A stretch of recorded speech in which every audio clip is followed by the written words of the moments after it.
Hi, everyone, and welcome to the Asher Marketing Podcast. This podcast is brought to you by Asher Agency, your full-service marketing partner serving clients nationwide. Whatever you need to connect with your audience and share your story, we have you covered. To learn more, visit asheragency.com. My guest is Chris Kindlesparger. Chris, how are you doing? Very well, thank you. I am so relieved that I didn't screw your name up. It's so many syllables, so many letters. There's just a lot going on. Yeah. Wow. Yeah, try doing it in kindergarten. Man, you learned the whole alphabet just by writing your name, though. About half of it, yeah. Well, thanks for doing this on short notice. So happy to. And you are about a year in at Asher? We'll be a year February 19th. Yes, okay. Sir. All right. So coming up, by the time this comes out, it will be more than a year. Yes. But as we're recording it, about a year. So let's talk about what led you to Asher. You grew up in Fort Wayne. Yep. And young Chris, who's learning to spell his name, what did you think you were going to do career-wise when you were a kid, and where did you go with that? For as long as I can remember, I always wanted to be a police officer. Really? That was always the thing. Was that in the family, or was that never? Not in the family. No real rhyme or reason I can give to that. I think I've always been someone who's liked serving people, whatever capacity that's in. So police officer, and I think there's something about when you're a young kid, the lights and the macho kind of aesthetic is fun. But that went away around high school when I discovered art. I got into a photography class. Absolutely fell in love with it. Found a way to pirate a version of Photoshop. Kind of learned my chops on that, and then actually kind of put it down for a year or two. The plan was to go to St. Francis in town for music technology. Okay. So I went to I don't know what you call it, sort of a career day or something. Yeah. Met with the music people, and then just kind of for fun, my advisor said, "Hey, go check out this graphic design thing because I know you like cameras and the photography stuff." Yeah. Had a meeting with the great Alan Knotts. Yep. And since that meeting, the rest is kind of history. Okay. So, all right. Yeah. So when you were first thinking about photography and the arts, did anything spark that in the family, or was that, again, kind of independent? It just hit you in a different way? Yeah, I can't Because that's pretty young to land upon that. I would agree. I can't point to any one thing. I think, maybe my mom's going to laugh at this. I used to grow up in the backyard on our trampolines filming my own wrestling video shows. So I got behind the video camera a little earlier than most people did, I think. And just that bug of being able to create something, I think is what started it. If I had to put it to one thing, that's probably what it is. Okay. And which high school did you go to? Northside. Northside. Okay. Yep. All right. So you follow that path and you get a degree from St. Francis. And then what is the first or next career move for you at that point? So right out of school, I was lucky enough to get a job at a place called Nesco Specialty Rentals. Yep. So that was a place that does a lot of large equipment leasing and selling. Think about anytime you see workers on the side of the road that are doing work on telephone wires. Let's see if I can remember all the categories: telecom, light and sign, rail, and transmission and distribution. So anything that has to do with people doing real work, not like what you and I do every day. That's right. Yeah.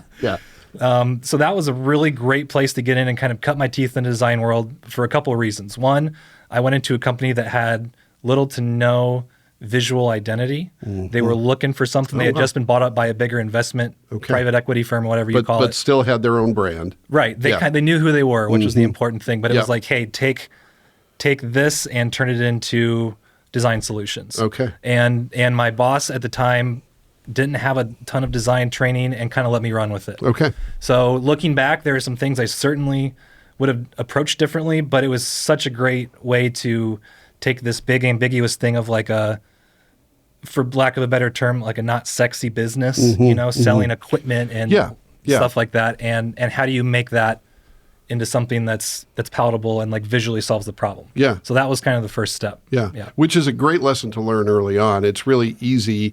I should say it's comparatively easier to do that if you're selling guitars or you're selling something that's, inherently cool. Yes. But if it's the stuff that makes the world go round, sometimes that's not as easy to do.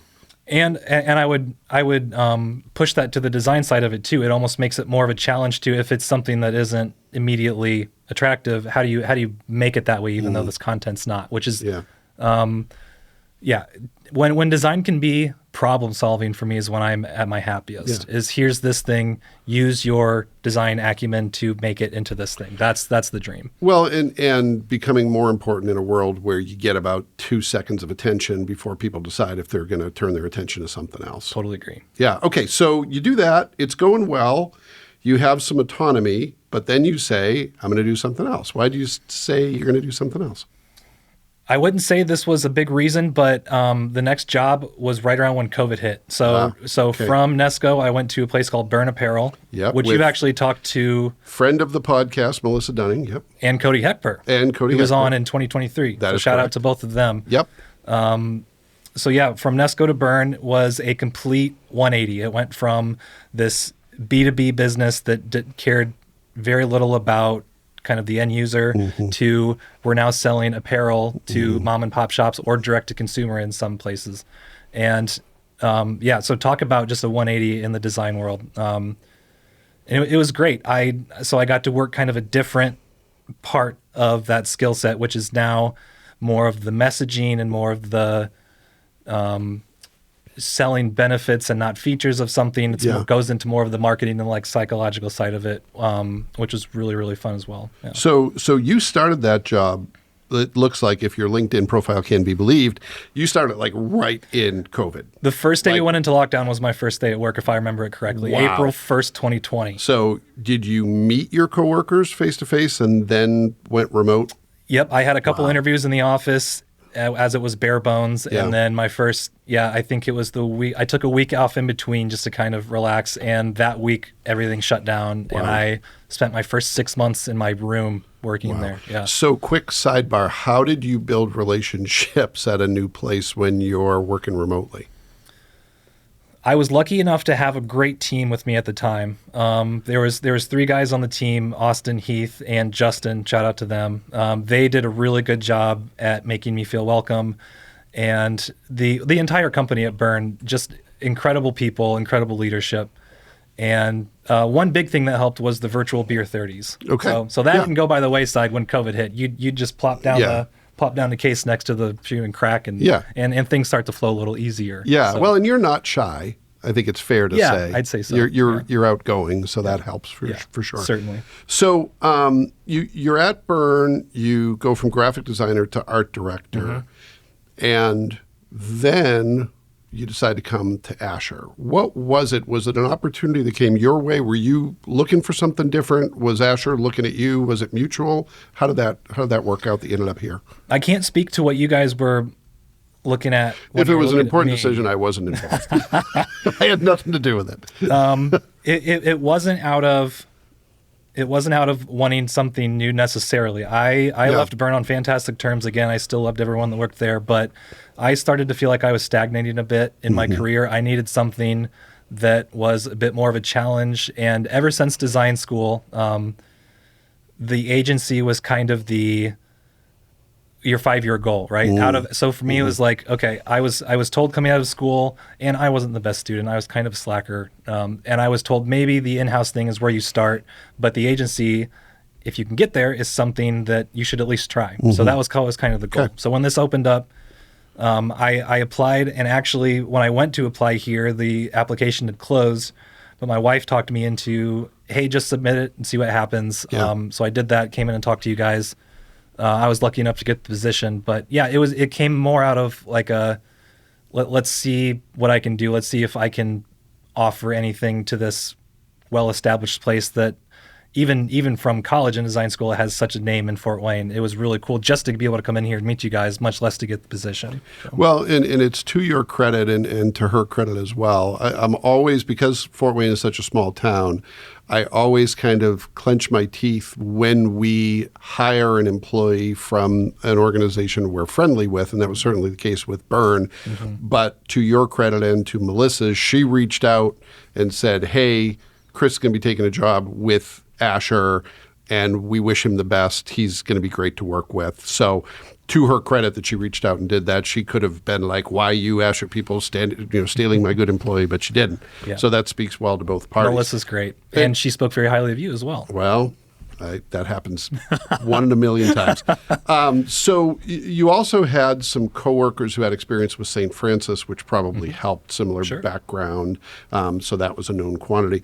So when you talk to, you're not new at Asher, but still relatively new, that when you talk to people, you kind of have an objective perspective of Asher. So when people ask you, what's this Asher agency place that you work at? How do you describe Asher? Oh, man.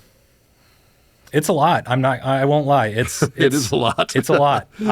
I've gone through periods of working and weeks will fly by and you're just head down and pumping out stuff, and it feels like sometimes you're drinking water through a fire hose. And we should note you're doing this with a daughter who is now just about turned 1, January 2nd. So new job, first ever child that you were responsible for. Let me tell you, man, within about a 3-month period, it went from new house to new job to new kid. Not necessarily in that order, but yeah, it was a lot all at once. My first interview here, she was 2 weeks, so I don't even know if I remember half of it. Yeah. Sorry, what was the question? So how do you describe Asher? It's a lot. The pace is fast. There are times when you're so heads down in your work that you don't get a minute to look up. Yes, thank you. Yeah. It's just really fast problem solving. It's nothing. I wouldn't say it's anything different than I've done, but it was quicker and more of it, and being held to a higher standard of quality in some senses. Yeah. So it was just that next natural step of, okay, you kind of got into Nesco, cut your teeth, and just got a lay of the kind of land outside of school. Burn was, let's take that, have a little bit more fun with it, maybe be a little bit more adventurous, and see where we can push things and start to maybe find some of your niches. And then Asher was like, okay, take everything you've learned, throw it in a blender, and see if you can keep up. Yeah. And that's to no detriment of Asher. I've been very well supported here, and I think we have a great team that you guys have built from the top down. I've been loving every second of it. Well, and it's the thing that one of the things I like most about this job, and one of the things that's the biggest challenge simultaneously, is you work on such a variety of stuff that there's always something to do. You are never bored, but there's always a next priority. Yes. I can count literally on one hand the number of days I've said, gee, I wonder what I'm going to do next, because it just reveals itself, which I think is, especially for someone who is, as you are, younger in your career, that exposure to different industries is great, because you get a sense of what do you like working on and where are your strengths, and maybe where are others better equipped to do that sort of work. Where have you found your place? Because you've got a pretty daunting team that you work with. Folks with some, you've got Sean, who is young but very experienced. I think Sean's been here for like 6 years, maybe. Sounds right. Yeah. So thanks for agreeing with me, even though neither one of us really. Yeah, whatever number you would have said, I would have agreed. But you've got Sean, who's got a lot of experience, has been down the path. You've got Emily, who's been here for even longer than Sean, very seasoned, quietly does a great job. You've got Jen, who was here, left, did other things, and then came back as creative director. You've got the social media team. You've got Kirsten. You've got Mary. All these folks with complementary experience. Where do you think you fit in on that team? That's a great question. I don't know if I've carved out a spot for myself yet, if I can put it so bluntly. I'm still picturing myself as new kid on the block. I am trying to just through osmosis soak up as much wisdom as I can from everyone around me. Yeah.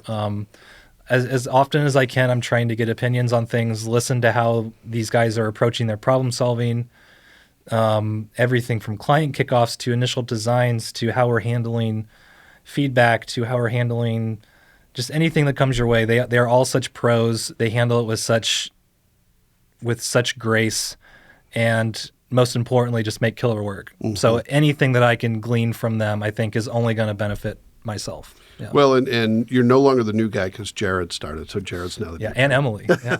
Oh, and Emily. That's right. Yeah. That's right. You're getting up there in seniority. Well, yeah. And sometimes you all are the victim of us on the account side who want to make clients happy, which sometimes means ludicrous speed, if I can quote Spaceballs out of nowhere. We have to do work very fast. We have to do it at a high quality level. Sometimes we have to make changes when we think what we've sent is just fine. How do you, as someone who has pride in your work, how do you deal with that type of feedback? And maybe more to the point, for people who are just starting their design careers, what would you advise them in terms of taking feedback, still standing up for your work, but also doing what needs to be done? We're taking a quick break from our episode to talk about something that can elevate your brand to new heights: digital marketing. With a team of creative minds and strategic thinkers, Asher specializes in everything from eye-catching ad campaigns to social media management and website design. Visit AsherAgency.com for more info. The process of the critique, I think, is one of the most important things you can learn if you're a young designer. I'll quote Alan again, a very famous saying that I think everyone that I've met that has studied under him can recite is, you can't be afraid to kill your babies. Mm-hmm. It all has to be in service of delivering the best end product for a client. And you can't get personally tied up in these things, whether it's the work itself, whether it's the process that you take to get to that end result. And that's something, to your point, to your question rather, that I have struggled with quite a bit. I remember something my dad told me before he passed a ways ago, and it was along the lines of, when he was something about a story at work that he was frustrated with, and it was something along the lines of, I have to do something with the thought that it is being done the correct way, even if I'm doing something and it gets me the end result, but I know I'm not doing it in the best or most efficient way. It bugs me, and I'm the same way. So that was a big growing point for me coming in. Is okay, maybe this isn't the most effective way or the most elegant way, but am I going to sit there and argue with this person who's on my team about it for 3 days, or am I just going to shut up and get it done? That was a big point for me, is hey, not everything's going to be perfect. Not everything's going to be laid out like it would in a perfect world or something, but that's the world we live in, and you can either complain about it or just get working. And, yeah. Well, and I've seen that in action from you. There's times when I've said not sure Chris likes this, but he's doing it, which is great. I hope I'm not that transparent. No. I think some of it is me having the experience of worked with designers for a long time. I know what it's like. This isn't what they're going to want to hear. Sure. From the other side, one thing I've learned, I think it was actually Julie Farrison, who used to be on our team now is at Indiana Tech. She kind of taught me this, that so much of it is subjective, that if I have an objective reason for saying, hey, let's make this change, then that's productive. But if it's just subjective, if I don't like it, that's probably not productive. And it's kind of trying to draw that out from clients and say, okay, help me understand the reason you don't like this. Because we've all heard the cliches, make the logo bigger, or it needs to pop. What does that mean?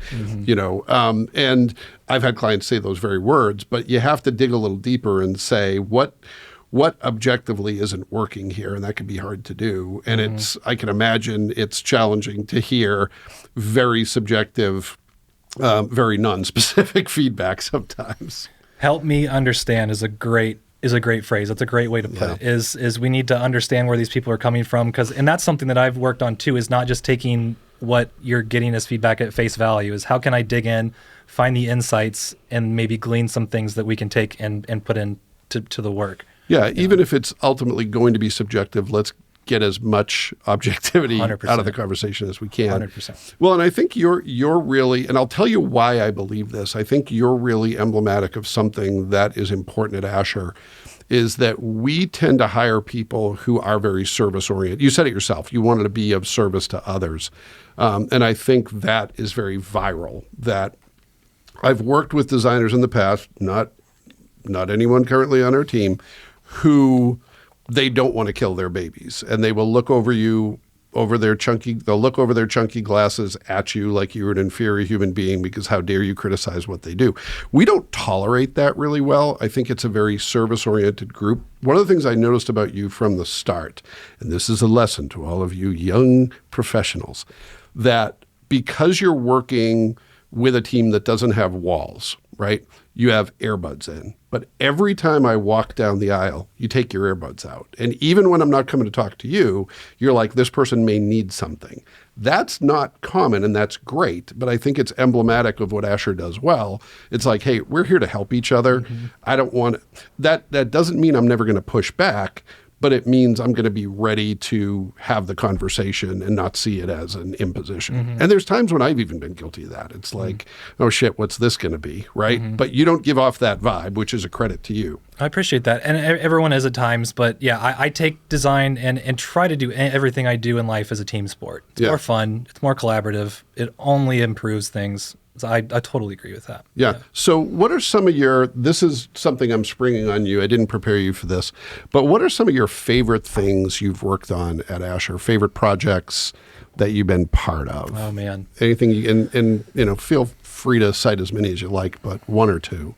It's hard to beat the timeline. The Allen County timeline was such a fun project to work on. So this is the Bicentennial of Allen County. Yeah. Yes. So they came to us and wanted to do a large format timeline that kind of ran from, it was sometime in the early 1800s all the way to present day. And it was this massive, we're going to print it on 4 foot by 8 foot sheets of substrate, and it's going to live in all these cool places around the city. So that jumps out as a cool project for a couple of reasons. One, being born and raised in Fort Wayne, I'm just super honored to be able to kind of give back in some small way to the city that I was kind of born and raised in, and in credit to the person I am today.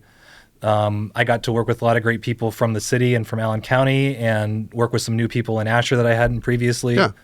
And just the artwork itself, I think the end product turned out really slick, really cool. Getting to go to the event and kind of see it blown up in full size was really something, to do that with my wife and Jen. So that was the first big one. Let me see if I can think of any others. There was one we did a couple months ago for the Montana Department of Public Health. Wasn't as flashy, but it was just a pretty standard kind of report booklet about one of their tobacco prevention programs. Again, nothing super crazy, but there's something about long form design that I got really into at Byrne, because Byrne's big thing on the marketing team was every year we would publish this really thick product catalog that had everything we carry for that year in the line. And so from layout to photography to color swatches to writing the content, everything was we did in-house. And through those few years of doing that at Byrne, I really fell in love with the projects that would take 4, 5, 6 months and were just dense, and was just, again, it was this bigger problem solving exercise. So those two really stick out to me. I could go on and on and on. There's probably more projects I've forgotten about at this point, just being here the year that I can remember. But no, those are great examples, and it's a reminder to me. It's funny because I kind of work in my little silo, and there's so much good stuff that happens beyond the few clients I work on. So it's kind of fun to hear about some of that other stuff that's happening, and probably was enjoyable for you because I wasn't involved. So can I turn that on you a bit? I know you do a lot of work with higher education and specific clients, but are there a couple projects this year that you're really proud of? That's a really great question. I always love talking to students, and what was especially fun is that this year we're in the middle of editing TV spots for Indiana Tech, where we revisited. We talked to some folks we hadn't talked to before, and they were great. But it was super fun to talk to I think there were 4 or 5 Indiana Tech students who we had worked with before, and they were talking about how getting their education in Indiana Tech helped them move forward in their career. And then to see them like 3 years later, having been promoted, having moved on to even greater things, and really they've become friends. So that was like, that will make my year right there every time I get to do that. With some of it too is because of my role. I don't really do much anymore. So much of my role is just interacting with people. I think one of the things that's most fulfilling for me is seeing how Jenna Jacobs on our team has really grown into her own.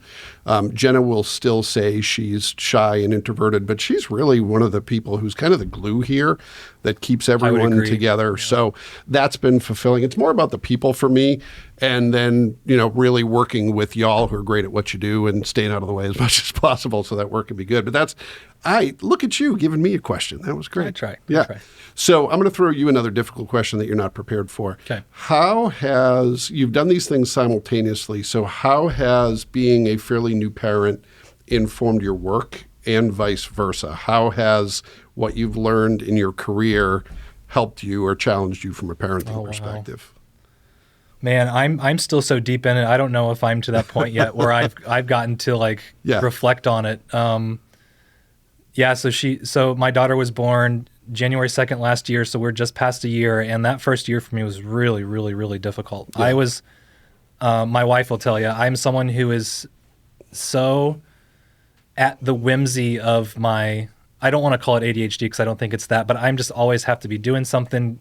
My mind is always switching gears and things. And when Adrian came along, slowing down was the challenge. I can't go jump up off the couch and go spend 6 hours in the shop or my garage or whatever just because I had some idea come up, or I can't go play a 7-hour Dungeons and Dragons session just because I felt like it that day. It's like I have to slow down, and for the first time in my life, I'm like existing for something that's outside of myself, which is really can be unsettling. Yeah. And it was for me. And I'm, even though all that has happened, we're starting to come to that point now where she's kind of coming into her own. She's being a little bit more independent, and I'm instantly starting to miss it. So it's it's so funny how the mind works, and it's so hard to appreciate those things while you're in it, but can't appreciate it while you're in those. Anyways, I'm rambling. No, I mean, I that resonates with me. I mean, I'll tell you, having 24 years more experience as a parent, I don't know that you would need any advice I could give, and I don't know that it would be worth hearing. I'll take all I can get. But what makes you a good parent is the stuff that nobody sees. It's not the big stuff. It's not taking your kid to Disney World. It's not, the stuff you're going to share on social media. It's just being present and stopping and saying, yeah, I could do stuff that is going to be fulfilling for me, but I need to be here even if nothing is happening. So, Good point. Let me see if I can pull one insight from it, though. I have to be able to connect something from it to work. Maybe it's just being more patient. I have noticed that my capacity for patience has grown, because I was also someone who was very, very stubborn and very impatient in my earlier years, and I've been forced to take some more of that on, and I think that's improved some of my quality of work. It has to at least improve being around me as a person. Yeah. So we can at least go with that. Yeah. Well, and as your daughter gets older, I can also say from experience, your patience muscle will get stronger. I'm sure. Yeah. Right.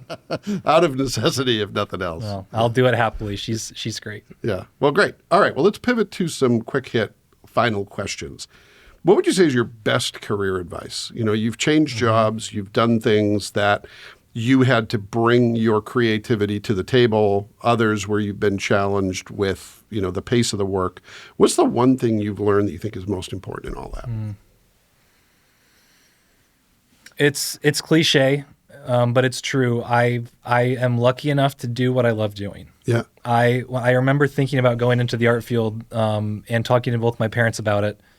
And they were lucky enough to support me, whatever I decided. But they did mention, they're like, hey, art is not famously the most stable doesn't always work out career path. You're not gonna retire at 40, you know? It's but they stressed you should do something that fulfills you, brings you joy, and that you like to do. And I can honestly say that I'm doing that now. So to everyone out there who's thinking about a career in design, I know it's a weird time right now with AI and with the speed that things are moving, but I don't think designers are on their way out or in danger of that anytime soon.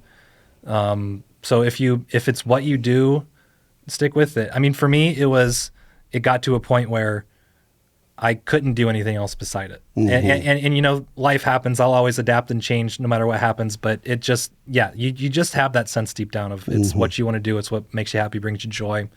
You can better the people around you, serve your community, if all those things line up, why not, right? All right, great. So next question, what is a myth or misconception about your work that you think needs to be debunked? That could be your work as a designer. Mm-hmm. It could be about Asher. It could be about, being a parent of working parent of a young child. What's something that needs to be debunked? I wasn't sure what I was going to say when you first brought this up, but I think we hit on it as we talked here, and it's that idea of a graphic designer is not someone who is an artist per se. I would liken graphic designers more to engineers than artists. We're problem solvers. So whenever we're doing anything on a layout, on a printed page, on a digital ad, it is not us sitting down and saying, how do I feel today? How do I want this to look? I'm making stuff for us. We are at our best, we're taking and we are visually problem solving. Again, I sound like a broken record, but I think it's such a good way to describe it. We're sitting down with these stakeholders or these clients and saying, we're trying to understand them, understand their needs, glean insights from that, and then take that and turn it into visual deliverables. And it's such a weird, subjective, kind of mystical thing. There's no binary black and white, right and wrong way to do it, but there's always ways to do it better. And I think, and from both sides. And that's one thing that's always fascinated me, and I think that keeps me coming back, is just that fact-finding, treasure hunting, problem-solving side of it. Yeah. No, I think that's great. I do think, just like writers, a good writer will know every word in the thesaurus, but have the good sense to only use the ones that people understand. It's kind of like a good designer will have a very fine-tuned artistic ability, but the desire to meet the audience where they are and solve the problem first, and then bring the art along. Because, if the art's packaged in a good story, then it comes along for the ride. If it's not, then people may never hear the story of it. Totally agree. Yeah. And that's why I think rationales are so important too, is I think us designers, especially while we're working together and kind of exist in our spaces, we can take for granted the way that we think sometimes. Mm-hmm. I remember Emily Harmeyer, one of our art directors here, told me that one of her presentations, she had written out this really detailed rationale and was presenting it internally to one of our account executives, and was going through and saying, okay, so I have this heading at this font in this type size with this much space here for this, and I'm doing this because of that. And every time the account person would ask, oh, well, what's this? She would have a concrete, objective answer for it. Mm-hmm. And I remember Emily being so happy that account person went, oh my gosh, I never thought that this much thought and intention went into these things. Yeah.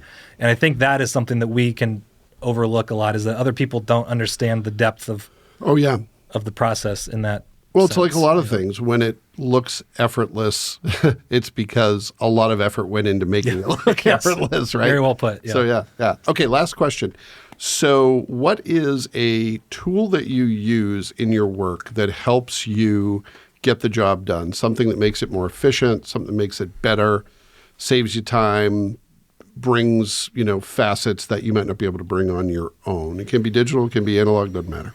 It's low tech, and this was another thing that Alan beat into me, was the pen and paper, the sketchbook, the thumbnails. I try, before I bring any design project to a keyboard and mouse in my design programs, I want to sit down with a pen and paper, write out, whether I print these out or just write in my sketchbook, 20 or 30 boxes and just play. I think at its most primal, design is a state of play. You have to be in a state of play if you want to design good things. And as soon as I get into a computer program, I'm more worried about, is this circle perfect? Is this square all same sides? Is this font 18 points? But when I'm sitting down with a piece of paper and a pen, I'm just going. I'm trying to go fast. I'm trying to play loose. I'm trying to keep kind of that energy alive. Yeah. And that's usually when my best things come out. And it's usually, and if Alan's listening to this, he's going to have a laugh about this, because I would hate. I mean, he would make us do 50 thumbnails, and you get to 45 and you're like, I got it back at 2, you know? Yeah. But then it's always that 49th and 50th one where you're like, damn it, like, that's the one. So let me ask a follow-up question if you don't mind. Yeah. So when you're working on something that's really long form, you said you like doing that long form stuff. Where do you start? Like, let's say you're working on a catalog. Do you take, okay, here's one page of the catalog, one image. Is that where you begin and then work your way out from there? Or? It's a good question. I've approached it different ways. With stuff like the Burn catalog, that catalog was so modular by design that I really kind of started with designing those main components. So if you ever look at a product catalog, each page you open up, any page you open up to has whatever number of products. If it's 4 on a spread or 4 on a page or whatever, but all of those elements are, for the most part, repeatable throughout the catalog. So designing that core part that's going to like be the meat and potatoes of it, and then building the periphery around that has been ways I've done it. But with stuff like the Montana brochure, that's maybe a little bit more story driven. That's when you work with more of like, okay, what's the audience? What are we trying to convey here? And just with a couple little inklings like that, you can start to distill different like design solutions from that. So, okay, this is a story that we want to tell about these people doing these things. Okay, so we want to treat the type this way. We want this to play with images, so there's kind of a face to this thing. Things start to kind of reveal themselves if you get that insight and get it solid. So it doesn't so much matter where you start, as long as you start. Get something down that you can build. You're full of good lines today. I love it. I'm start writing these down. Well, I'm going to quit while I'm ahead then, because I'm about ready to say something really stupid, I'm sure. Well, Chris, this was really fun. I appreciate you doing it. Thanks for being part of our team, and thanks for being on the podcast. Anthony, I was really nervous getting ready to do this, but you've made it super fun. I had a great time. I hope I could bring something of use to you and the audience. So thanks for having me. It was really good. I appreciate it. And thanks to everybody who took the opportunity to listen to this episode of the Asher Marketing Podcast. We'll be back next time with another great guest, and we hope you'll join us then. Thank you for tuning in to the Asher Marketing Podcast. We hope that you found today's episode insightful. If you enjoyed the show, please subscribe and leave us a review on your favorite podcast platform. It really helps us grow. Join us next time for another exciting episode.